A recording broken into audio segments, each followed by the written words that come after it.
আসসালামু আলাইকুম রহমতুল্লাহি ওবরকাতুহু। সম্মানিত দর্শক, আওয়ামী লীগ সভানেত্রী শেখ হাসিনা ডিসেম্বর মাসে বাংলাদেশে আসবেন, ফিরে আসবেন।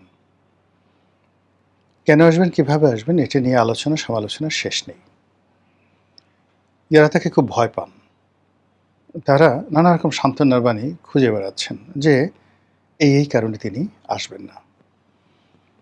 আর যারা মনে করছেন তিনি আসবেন, তাদের ৯৯% আওয়ামী লীগের লোকজন তারা মনে করছেন যে যেহেতু তাদের নেত্রী বলেছেন তিনি আসবেন, এটা ঈমান এবং ইয়াকিনের বিষয়। আওয়ামী লীগ যারা করে বা বিএনপি যারা করে, এটা এক ধরনের ধর্ম, রাজনৈতিক ধর্ম, দ্য পলিটিক্যাল রিলিজিয়ন। তো এই পলিটিক্যাল রিলিজিয়ন একটা হলো স্পিরিচুয়াল রিলিজিয়ন, যেমন আমরা আধ্যাত্মিকতার যে ধর্ম, সেই ধর্ম পালন করি।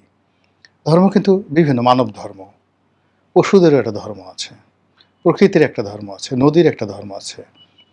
তো সেই যে রিলিজিয়ন বা রিলিজিয়াস, সেই রিলিজিয়াসের হাজারো রকম শাখা প্রশাখা রয়েছে। যেমন একটা পোকার ধর্ম আছে, একটি যাকে বলা হয় ফসলের মাঠের ধর্ম আছে, টিয়া পাখির ধর্ম আছে। তেমনি যারা রাজনীতি করেন, সেই রাজনীতির একটা ধর্ম আছে। এবং সব ধর্মের প্রথম এবং প্রধান যে মানে যাকে বলা হয় পরিচয়, ধর্মের পরিচয়, সেটা হলো বিশ্বাস, ইমান, যেটাকে আমরা বলি ইমান। যারা ইসলাম বিশ্বাস করেন, যারা হিন্দু বিশ্বাস করেন, অন্য ধর্ম বিশ্বাস করেন, তারা ধর্মের যে বিষয়গুলো আছেন তারা পরিপূর্ণভাবে বিশ্বাস করেন, আস্থা স্থাপন করেন, এবং ওটার মধ্যেই তার সকল কল্যাণ যাকে বলা হয় নিহিত থাকে। এবং সেই কল্যাণ প্রাপ্তির জন্য সে হাজারো রকম যাকে বলা হয় জুলুম, অত্যাচার, নির্যাতন সে ভোগ করে, কিন্তু ধর্ম ত্যাগ করে না, ইমান ত্যাগ করে না। এখন যেটাকে আমরা স্পিরিচুয়াল ধর্ম বলি, সেখানে যে প্রাপ্তিটা, সেই প্রাপ্তিটার 1%, 0.01%টাও প্র্যাকটিক্যাল নয়। তো প্র্যাকটিক্যাল নয়, আপনি মারা যাবেন, হুর পাবেন, জান্নাতে যাবেন, এর কোনোটাই আপনি দেখেননি, শোনেননি, শুধু বিশ্বাস করেছেন, বোঝার চেষ্টা করেন যে এর কোনো বস্তুগত 1% নেই। আপনি নবীকে বিশ্বাস করেন, আল্লাহকে বিশ্বাস করেন, ফেরেশতাকে বিশ্বাস করেন, মৃত্যুর পরে আপনার বিচার হবে, হাস্য নস্যে বিশ্বাস করেন। এই ব্যাপারটা, বিশ্বাসটা এতটা পাকাপোক্ত, আপনাকে যদি বলা হয় কোটি ভাগের 1 ভাগের একটা সাধারণ সিঙ্গেল বৈজ্ঞানিক প্রমাণ দেন, আপনি দিতে পারবেন না। তো যেখানে কোনো বস্তুগত বাস্তবতা নেই, তো সেখানে ধর্ম মানে স্পিরিচুয়াল ধর্ম, সেটার বিশ্বাসটা এতটা টনটনে যে আপনি বিশ্বাসীদের কাছে গিয়ে যদি তার বিশ্বাস সম্পর্কে একটা টু শব্দ করেন, আপনার কল্লাটা কেটে ফেলবে সঙ্গে সঙ্গে।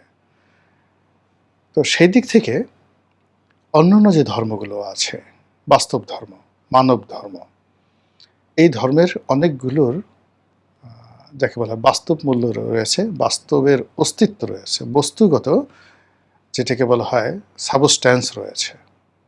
আর এগুলোর মধ্যে রাজনীতির ধর্ম, যে পলিটিক্যাল ধর্ম, এটা একেবারে টাটকা। এখানে আপনি এই ধর্মে বিশ্বাস করলে মন্ত্রী হবেন, এই ধর্মে বিশ্বাস করলে সোনা পাবেন, গহনা পাবেন, নারী পাবেন, বাড়ি পাবেন, গাড়ি পাবেন, এবং দুনিয়াতে ক্যাশ, নো কাইন্ড। এই যে দেখুন, 17 বছর সে একটা ধর্ম পালন করেছে।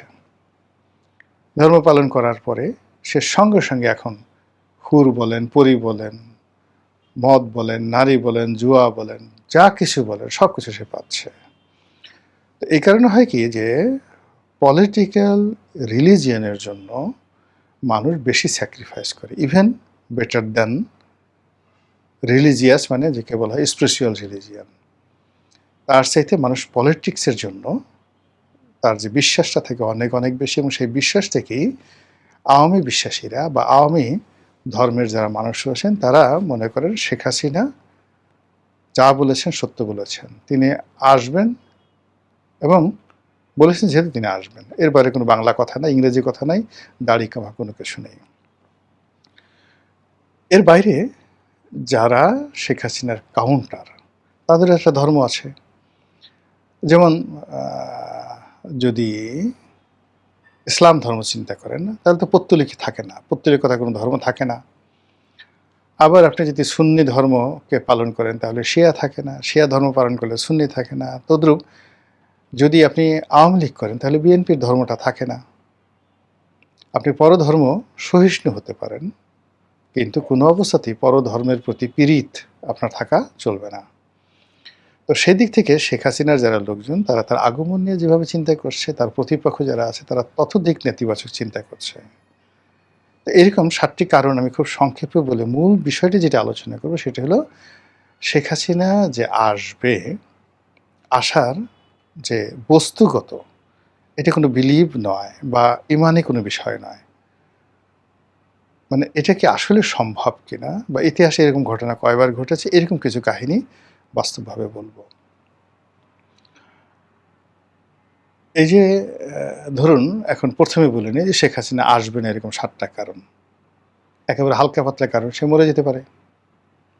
ডিসেম্বরের মধ্যে তার মারাত্মক ব্যামো হতে পারে, অসুখ বিসুখ হতে পারে। এরপরে ডিসেম্বরের মধ্যে ভারত সরকারের যে সিদ্ধান্ত, সেই সিদ্ধান্ত পরিবর্তন হতে পারে, তাকে সেখানে গৃহবন্দী করা হতে পারে। এরপরে বাংলাদেশে যেটা আছে, বাংলাদেশে বর্তমান সরকার যে আছে তাদের সেই রেজিম চেঞ্জ হয়ে যেতে পারে। এখানে অনেকে বলতেছে তৃতীয় পক্ষ আসবে, আমেরিকা এখানে অন্য কাউকে ক্ষমতায় বসাতে পারে। এ তো ৬টা হয়ে গেল। মিলিটারি শাসন আসবে বলে অনেকে কথাবার্তা বলছে। এরকম ঘটনা যদি ঘটতে থাকে শেখ হাসিনা আসবে না। আচ্ছা, যদি সব কিছু স্বাভাবিক থাকে, অর্থাৎ এখন যেভাবে চলছে এভাবে চললে, তাহলে ধরুন শেখ হাসিনা ডিসেম্বর মাসে আসার যে ঘোষণা দিয়েছেন এটা আগামী মাসে হতে পারে, মানে আগস্ট মাসে হতে পারে, সেপ্টেম্বরে হতে পারে, এবং সবচেয়ে ডেঞ্জারাস টাইম হলো সেপ্টেম্বর। সেপ্টেম্বর মাসটা আমাদের দেশের সব কিছুর টার্নিং পয়েন্ট। ব্যক্তি, পরিবার, বিয়ে, শাদী, ঘর, আপনি মিলিয়ে দেখেন। যারাই জিনিসগুলো দেখছেন, আপনি সেপ্টেম্বরের মাসের বাংলা করেন, বাংলা করে আপনার জীবনটা দেখেন, আপনার গ্রামের জীবন দেখেন, শহরের জীবন দেখেন, রাজনীতি দেখেন, সব কিছু দেখবেন যে একটা টার্নিং পয়েন্ট এই সময়টাতে আপনার হয়েছে সেপ্টেম্বর মাসে। তা আমাদের এই সেপ্টেম্বর মাসটা আপনি দেখেন যে আমি ৩-৪ মাস আগে বলছিলাম যে জুলাই মাসটা খুব খারাপ যাবে। আপনি দেখছেন যে জুলাই মাসে কি শুরু হচ্ছে। এই জুলাই মাসে যে কামড়াকামড়ি শুরু হচ্ছে, এই জুলাই মাসে যে মানুষ একে অপরকে আক্রমণ করছে, একে অপরকে ছোট করছে, যারা জুলাই বিপ্লবী রয়েছে, তারা যে বিপ্লবী না, তারা যে ট্রেইটার, তারা যে আওয়ামী লীগের এজেন্ট ছিল, এজেন্ট থেকে বিপ্লবের পক্ষে মানে ভিতরে বসে বসে তারা ছুরি মেরেছে। এখন বিপ্লবীদের আর একটি পক্ষ এই কথা প্রকাশ্যে বলছে, এবং এগুলো নিয়ে দেখবেন খুব দ্রুত এই মাসের মধ্যেই অপ্রীতিকর এমন কিছু ঘটবে যেটা আপনি কল্পনাও করতে পারবেন না।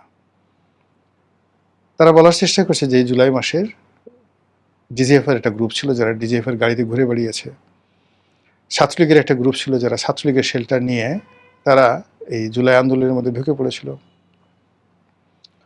এর মধ্যে শিবিরের একটা গ্রুপ ছিল। এই সব মিলিয়ে এখন সবার মুখোশ উন্মোচিত হয়ে গেছে।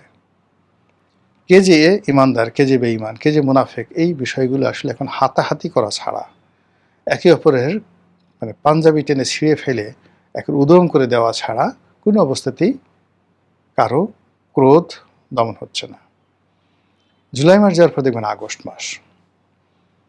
আগস্ট মাসে অনেকগুলো পেইন। ২১শে আগস্টের গ্রেনেড হামলা, ১৭ই আগস্টে সারা বাংলাদেশে বিএনপির জমানাতে যে বোমা হামলা হয়েছিল আদালতগুলোতে, এবং ১৫ই আগস্টের সেই মর্মান্তিক হত্যাকাণ্ড, এই ৩টি ঘটনা আমাদের সাম্প্রতিক সময়ের ৭৫ থেকে এই পর্যন্ত এটিকে একটি জাতীয় শোকের মাসে পরিণত করেছে। এই ৩টি ঘটনা ছাড়া আরও অনেক অঘটন আগস্ট মাসে বাংলাদেশে ঘটে। এই আগস্ট, জুন ফর্ম হয় জুলাই এবং আগস্ট, সেপ্টেম্বরে গিয়ে এই আগস্ট এবং ইসের একটা ফলাফল তৈরি হয়ে যায়। আর নভেম্বরে, সেপ্টেম্বর, অক্টোবর নভেম্বরে গিয়ে আপনি দেখতে পারেন হোয়াট ইজ হ্যাপেনিং, কী হচ্ছে। এটা আপনি ২৫ সালে দেখেন, ২৪ সালে দেখেন, ইউনূসের ২০২৪ সালের সেপ্টেম্বর দেখেন, অক্টোবর দেখেন, নভেম্বর দেখেন, তারপরে 24-এর পরে 25-এর সেপ্টেম্বর, অক্টোবর, নভেম্বর দেখেন, তাহলে বুঝতে পারবেন যে এই বছর সেপ্টেম্বর, অক্টোবর, নভেম্বরে কী ঘটতে যাচ্ছে। তাহলে এই যে শেখ হাসিনা যদি বাংলাদেশে আসে,